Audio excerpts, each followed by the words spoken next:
Vandeham Sri Guru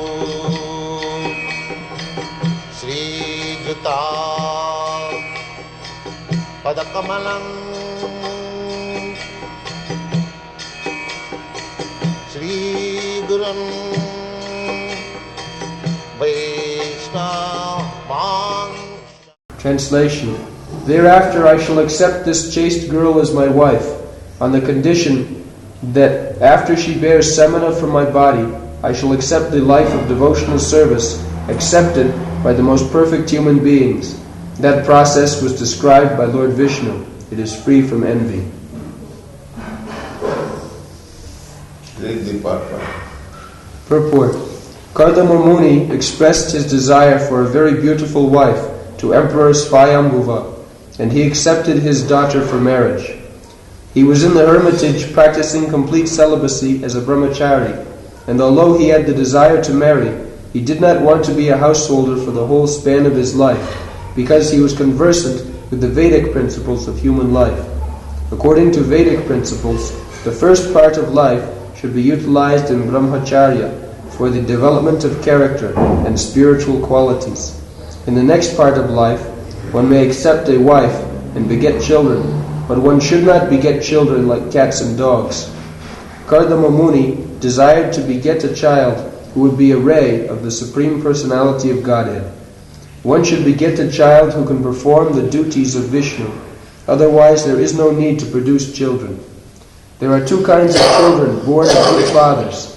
One is educated in Krishna consciousness so that he can be delivered from the clutches of Maya in that very life, and the other is a ray of the Supreme Personality of Godhead and teaches the world the ultimate goal of life.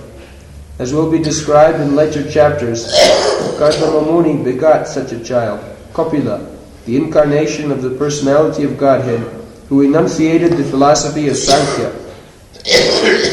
Great householders pray to God to send his representative so that there may be an auspicious movement in human society. This is one reason to beget a child. Another reason is that a highly enlightened parent can train a child in Krishna consciousness so that the child will not have to come back again to this miserable world.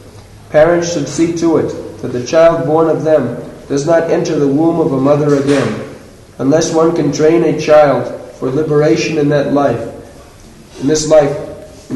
there is no need to marry or produce children.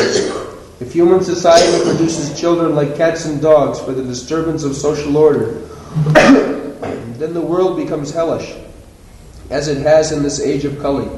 In this age, neither parents nor their children are trained. Both are animalistic and simply eat, sleep, mate, defend, and gratify their senses. This disorder in social life cannot bring peace to human society.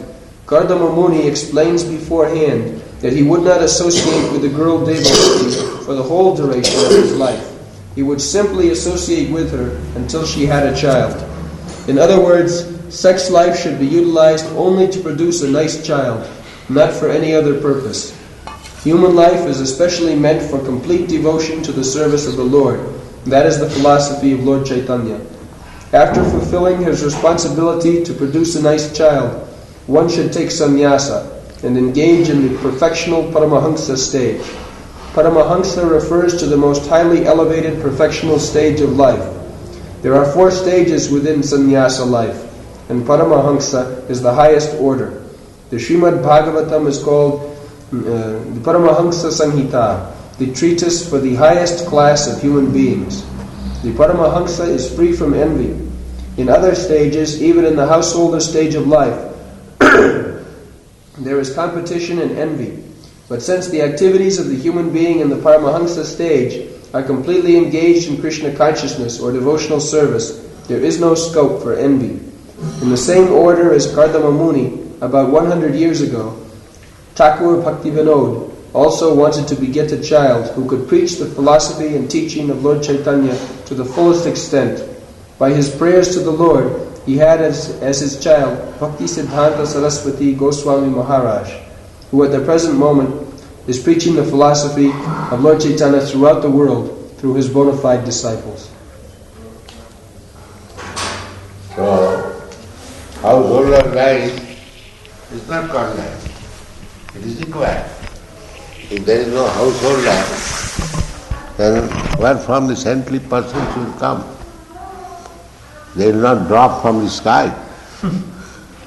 So, everything is required. In our society, we have got householder, we have got brahmachari, we have got sannyasi, everything is required. So, Krishna consciousness movement is very scientific movement for the total benefit of the human society. If it is properly carried out, then everyone will be satisfied and happy and go back home, back to God. Thank you.